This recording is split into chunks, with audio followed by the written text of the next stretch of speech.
The Chancellor, Jeremy Hunt, will unveil his spring budget on Wednesday. His position has been boosted by stronger than expected GDP figures, but the cost of living crisis and the national debt will still be very much on his mind. He may extend the energy relief scheme for domestic users, but there's no clear steer about what he might do for businesses. The hospitality industry has taken a battering in the last 3 years from the pandemic, rising energy costs and chronic staff shortages. Small and medium-sized businesses are drivers of economic growth. What encouragement can the Chancellor give to them? Well, Kate Nicholls is the Chief Executive of UK Hospitality. Martin McTague is the Chair of the Federation of Small Businesses. Jerry Skews works supporting fishing businesses in Lowestoft, and David Lonsdale is the owner of the Seckford pub in East London. Kate, let me start with you. I'm sure many people do feel sympathetic to the hospitality industry. We know that it's taken a pasting, but can you seriously expect that there will be help for you from the government having put so much into pandemic relief measures? Well, the government did give unprecedented support to the hospitality sector during the pandemic, but let's not forget we were closed for almost 18 months out of those 2 years, not able to earn, and the sector is a big part of the UK economy and a big employer. 3.2 million people rely upon the hospitality sector, and when we perform well, the economy grows, and we were forecast to grow 3% year on year. So I think it's about that, paying back on the investment that the Chancellor's already made, £39 billion of support to the hospitality sector. If we allow businesses to fail now or fail to provide a shot of oxygen to get them through what will be a difficult 6 months, then we will see many businesses fail, many jobs will be lost, and that public money will be wasted. Kate, specifically, what do you think you might look for? Well, there's 3 key areas where we need support. We've got half of hospitality businesses took out energy contracts between July and December last year at the peak of the market. They're facing a real cliff edge in April when that support tapers away. So an extension of energy support, incentives for business investment when the super-deductor and change happens at the same time as corporation tax, and then measures to boost employment to give us a shot of help to be able to get more people back into work to address those labour shortages, which mean at the moment our sector is turning away £25 billion worth of revenue. And what are the whispers, Kate? Do you think you might get some of those things? Well, I think we're hearing quite positive noises about back to work. We've heard about returnships. We've heard about childcare reform, both critical in our sector to enable people to take on more hours.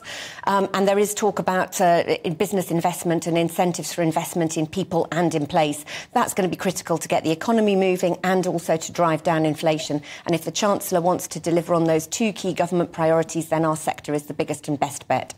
Let me turn to Martin, representing small business in general. Martin, what can you possibly expect in the budget? Well, I think we're quite realistic. We realise that the Chancellor's essentially in repair mode. So, and that we know that stability is vital. But what we would like him to concentrate on, because there's a long history of SMEs being able to be simply the most important driving force when you're trying to come out of a recession, is to look at things like, and Kate mentioned them, energy support. There are a lot of businesses that settle for contracts in the summer and they're now stuck with those contracts and they will lose the support in April. R&D support is absolutely vital if the business, if the most innovative businesses are going to bring new growth to the economy. And then finally, labour. There is a really important factor played by childcare support, and we would like to see the Chancellor do more on that issue. Is small business impacted by corporation tax? Are you bothered about that? Yeah, we are bothered about that, but I think the most important thing, and the Chancellor's already signalled that he is interested in this, is that the limit at which 19% is paid should be increased. At the moment, it's 50,000. We reckon 250,000 would be a more realistic figure, so that those businesses earning profits less than 250,000 would pay corporation tax at the lower level. And as I asked Kate, I mean, are you hopeful about that? On the whole, the Chancellor has not been very good about moving thresholds at which we pay tax. I am hopeful because, at least if I'm listening to some of the commentary, there's another 30 billion he's found down the back of the sofa. So we're confident that he will use some of that new money to put into things like childcare and also to help lessen the impact on small firms of the corporation tax increase. Let me turn to Jerry Skews. Jerry, first of all, tell me what business you're in now, because we've had contact before when you were doing a smokehouse, but I think you've broadened your interest, have you not? Yeah, hi Michael, nice to see you again. So the smokehouse was hit with a rather large £50,000 energy bill just towards the end of last year, which really forced us to rethink that part of the business. And essentially we had to either restructure or close the business. And ultimately, we decided to pass it on to a local company that had bigger pockets and a broader vision for what could happen. So we've walked away from that business now, and I've now joined a company which is the largest fish processing company in Lowestoft area, and we're looking at how we basically restructure that business using technology to help drive it forward.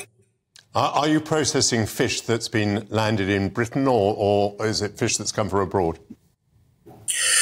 I would say around about 90% of the fish that we are processing at the moment is coming from the UK. There's a big chunk of it coming from Scotland, in the salmon industry, which is extremely important to us. Regrettably, I don't know how much of the Scottish salmon industry we actually own and control anymore, but that is a big part of the business. And what is it that you would like to see from the budget? What would help fishing and fish processing?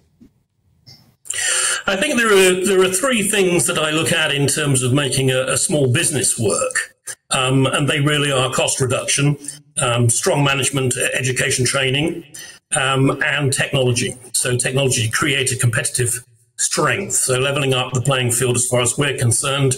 We're very fortunate that we've got a chairman who has had the foresight to invest in large amount of renewables. So we've completely covered the roof of the new factory with solar cells, and over the course of the next couple of years, we'll see the costs come right down, and that will give us a competitive advantage.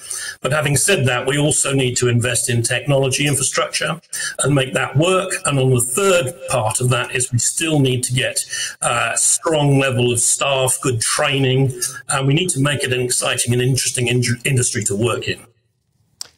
David Lonsdale, we have already spoken in general about hospitality, but you have a pub in London. Do you want to tell us about how it actually feels at the sharp end? What has happened to your business in the last few years? Well, it's been very... Well, first of all, Michael, thank you very much for inviting me on your show. It has been very challenging because we've had, first of all, we had the lockdown. Overnight, all our business was taken away.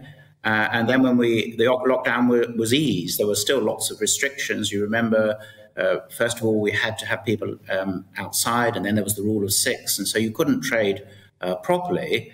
And then, of course, we've had this energy crisis. I had a contract 18 months ago where I was paying 13 pence a kilowatt hour for energy, and now I'm paying 60 pence a kilowatt hour for energy. So it's more than 4 times as much. What I think should happen is that the rates of VAT that we're required to charge should be reduced from 20% back to 5%, which it was immediately after the pandemic was eased. From the 15th of July 2020 to the 30th of September 2021, VAT on sales in pubs was at 5%. And what that would mean is we could cut the cost of a £5 pint to something a little over £4, and that would draw people back to the pubs. Don't forget, during the pandemic, they carried on buying their alcohol, but they did so at the large major supermarkets instead, and they drank at home. That's a miserable thing to be drinking at home when you could be drinking in your local pub. And so what I think is fair, I accept that Chancellor's got a problem to deal with, but what I think is fair is that the pub burden is reduced and the Chancellor recovers that money from the large supermarkets who did very well during the pandemic. David, I'm bound to ask you, do you think that that is a realistic proposition? There's absolutely no hint anywhere in the papers that I've read that there's likely to be that sort of help towards pubs. No, and I think it is. It won't happen. I agree with you, Michael. Usually what you get is, oh, the Chancellor's taken twopence off a pint of beer.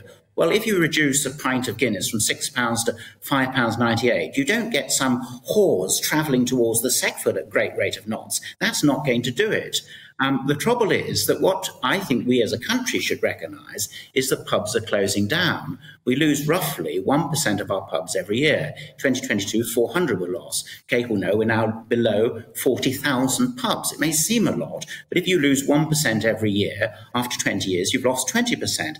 And this is part of our culture. I have in this room 3 Americans. They come to Britain for the pub. They've been here a week. Seems a lot longer, but one of the reasons they enjoy coming to Britain is because of the pub.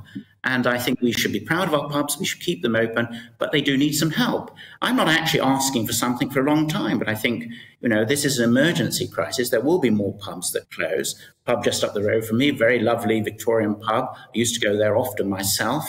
It's closed down suddenly out of the blue. They're obviously not making ends meet. So I think the Chancellor should recognise pubs are a force for good. There was, if I may say so, some research published in 2016 by Oxford University. So it's an illustrious university. And what that research showed was that pubs were good, a force for good. They actually enhanced social cohesion. People who went to pubs had more friends. They had better mental health. They had better physical health. So I think we should see pubs as something that are worth preserving.